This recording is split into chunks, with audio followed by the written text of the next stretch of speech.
Hey there, Connect family. Excited to come to you today with a little encouragement and just want to share something that happened to me in my day to day.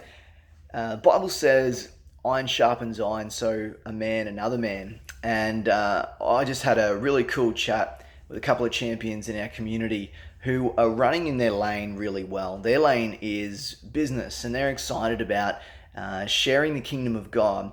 And they do that by operating in and under their influence really powerfully.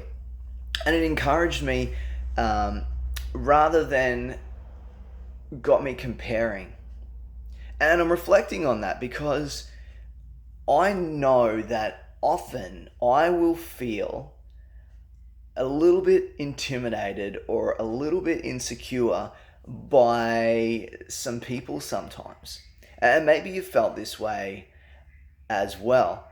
Guys that are really, really successful and seem to have it all together can intimidate other guys. And I've heard that with ladies, sometimes they can be intimidated by other ladies as well. And it just reminded me that when we run in our own lane, we compare ourselves, with the calling that we're to have, that we just operate from a place of strength. And we then, when we're in a place of strength, can encourage and build one another up, which is what we're called to do. The Bible actually has a few things to say about tearing each other down. Now, I'm someone who's just a little bit competitive, but there is a difference between being competitive and just being a little bit silly with what we should do. Now, 2 Corinthians 10:12 says this, and this is Paul speaking. We do not dare classify ourselves or compare ourselves with those who commend themselves.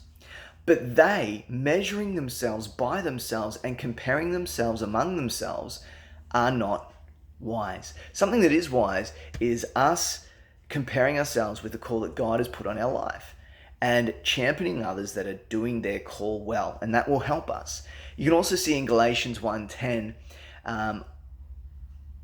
not to seek the approval of man, but to seek the approval of God, not to please men, because if you're trying to please men, you're not going to be a servant of God. I love Galatians 6:4 though. Listen to this one. Test your own work, and then let your work boast of itself, and boast of yourself, for yourself, from yourself, but not in your neighbor, not to your neighbor. It's some good advice. Hey, I want to encourage you today. I want to encourage you this week. Live in your lane.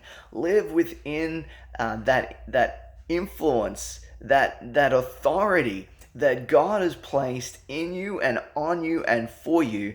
And when you operate and thrive within that space, you open up the opportunity for others to as well. So, stare intimidation right in the eyes. Go have some solid conversations with people you admire who are doing really well in their lane, and be encouraged and inspired to live out your God-shaped influence well. Have a great day.